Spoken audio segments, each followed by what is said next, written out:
अस्सलाम वालेकुम बच्चों, आज हम स्टार्ट कर रहे हैं exercise 4C D2 8th addition, जो कि है आपकी think new syllabus mathematics Oxford वालों की। अच्छा जी, क्वेश्चन नंबर 4 तक हम कंप्लीट कर चुके हैं। सो आज हम स्टार्ट कर रहे हैं क्वेश्चन नंबर 5 और सेम क्वेश्चन है फैक्टराइज द फॉलोइंग। ठीक है, अभी हम सारी बातें मिडिल टर्म ब्रेक कर रहे हैं, तो हम मिडिल टर्म ब्रेक को देखेंगे।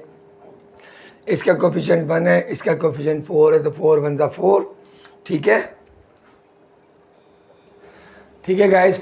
अच्छा, थोड़ा सा गौर कीजिएगा कि यहाँ पर प्लस लिखा हुआ था, जो कि बाय मिस्टेक लिखा था, इट इज़ माइनस। ठीक है, क्योंकि अगर हम प्लस लेंगे तो 3 आ ही नहीं सकेगा बेटा। ठीक है, तो अब आ जाए। सर आपने क्या किया, लास्ट कोफिशिएंट को फर्स्ट कोफिशिएंट से मल्टीप्लाई किया तो आपके पास आया -4। अब -4 का जो फैक्टर बनेंगे वो 2 और 2 और 4 और 1 बनेगा। तो हमें 3 चाहिए, तो ऑब्वियसली 4 और 1 आ जाएगा। हो जाएगा सर a² + 4ab -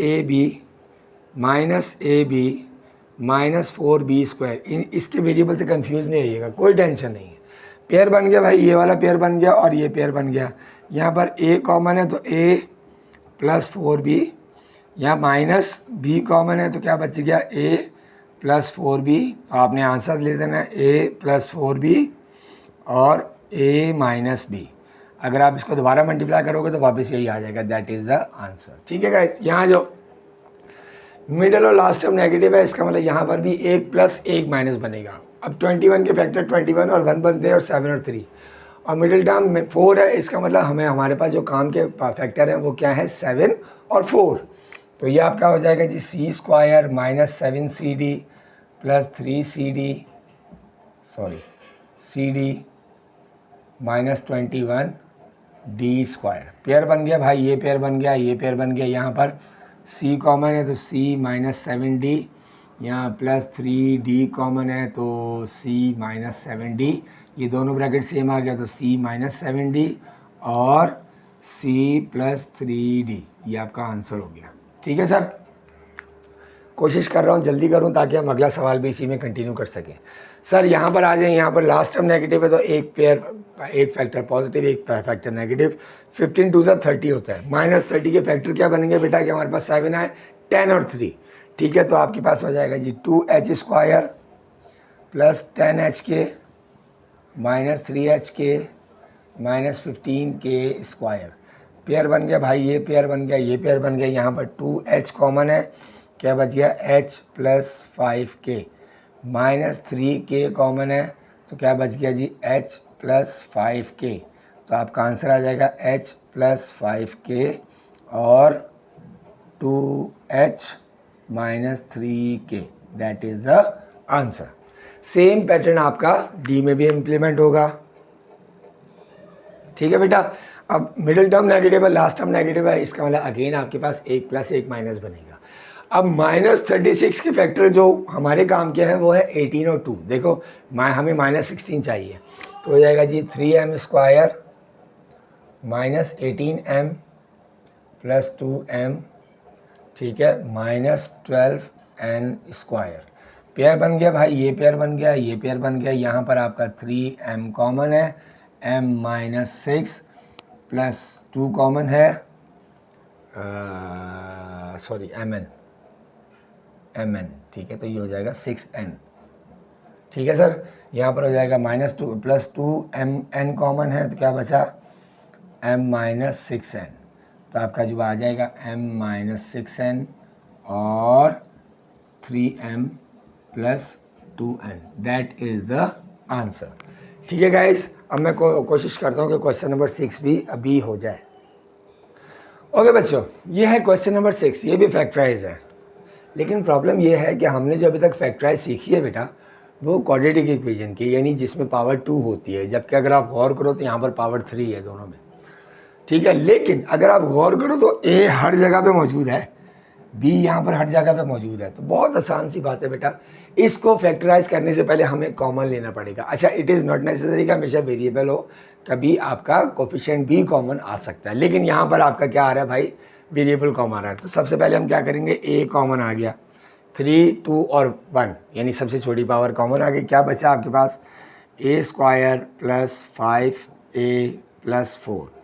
अब अगर आप गौर करो बेटा, ये इस फॉर्म में आ गई है कि अब हम इसको फैक्टराइज कर सकते हैं। मिडिल टर्म आपकी सारी पॉजिटिव है, तो इसका मतलब दोनों फैक्टर पॉजिटिव बनेंगे। अब ये टिल द एंड आता रहेगा आंसर तक, तो ये अब ऐसे लिखेंगे, ये हो जाएगा ए, ये हो जाएगा ए स्क्वायर प्लस 4a प्लस 4, ठीक है। अब देखो इसको लिखने का तरीका क्या है, ए सबसे पहले हमने बड़ा ब्रैकेट डाला क्योंकि अब हमने कॉमन निकालना है, ये ए कॉमन आ गया तो क्या बचा a plus 4 plus 1 common a plus 4, तो अब आपने आंसर देना, ये हो जाएगा जी a प्लस 4 और a plus 1, that is our answer, ठीक है गाइस। अब देखो ये a जो हमने शुरू में कॉमन लिया था ये डायरेक्ट टिल द एंड आया। अच्छा, इसके साथ हम इसको फैक्टराइज नहीं कर सकते, इसलिए हमें पहले कॉमन लेना ज़रूरी है। सेम है, यहाँ पर भी b कॉमन आ जाएगा भाई, b कॉमन आ गया, क्या बचा 3b स्क्वायर, ठीक है, माइनस 18b माइनस 3, ठीक है जी। अब एक मिनट गौर करें, मुझे शायद ये सवाल में कुछ गलती लग रही है, मैं चेक कर लूँ।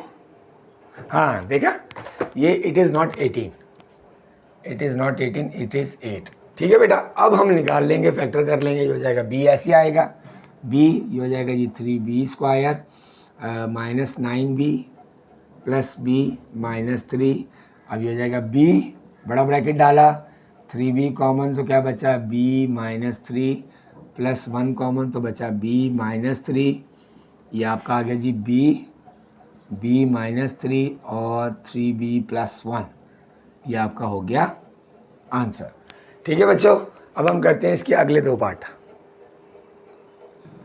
ठीक है बच्चों। अब आ जाओ, यहाँ पर भी देखिए, यहाँ फिलहाल for the time being coefficient तो कोई कॉमन नहीं है, लेकिन c कॉमन है तो हम c कॉमन निकाल लेंगे। c आ गया कॉमन, क्या बचा 6c square minus 11c plus 5। अब हमने इसके फैक्टर निकालने हैं, तो 6 5 से 30 प्लस, अगर मिडिल टर्म नेगेटिव हो तो दो फैक्टर बनते हैं, वो दोनों नेगेटिव होते हैं, ठीक है बेटा, ठीक है। तो आपका बन गया c 6c square minus 6c minus 5c plus 5। अब हम लेंगे c, बड़ा ब्रैकेट डाला, यहाँ पर आपको कॉमन आ गया 6c, तो बचेगा जी c माइनस 1 माइनस 5 कॉमन तो c माइनस 1, ये आपका हो गया c माइनस 1 और 6c minus 5, that is the answer. Same method implement होगा भाई d पे भी, इसमें d कॉमन आ जाएगा, d कॉमन आ गया तो बच्चा 6d square minus 13d plus 6। अब आप देखो कि जी मिडिल टर्म नेगेटिव है तो दो फैक्टर बनेंगे, दोनों नेगेटिव बनेंगे, तो 6 6 या 36, इसका मतलब 9 और 4 आपके फैक्टर बन गए। तो क्या d कॉमन आ गया, क्या बचा जी 6d square minus 9d minus 4d plus 6, ठीक है गाइस। ये हो जाएगा जी d कॉमन आ गया, बड़ा ब्रैकेट डाला, यहाँ पर कॉमन आ गया 3d, क्या बचा 2d minus 3 minus 2 common 2d minus 3 bracket close, ये आपका d आ गया, और फिर आ गया 2d माइनस 3 और 3d minus 2, that is the answer, ठीक है बच्चों। होपफुली आपको क्लियर होगा, अगर कोई क्वेरी हो तो ज़रूर पूछें, चैनल को सब्सक्राइब करें, शेयर करें, लाइक करें, ठीक है बेटा, और बेल आइकन ज़रूर दबा दीजिएगा। इंशाल्लाह आपसे मुलाकात होती है नेक्स्ट वीडियो में। Till then, thank you.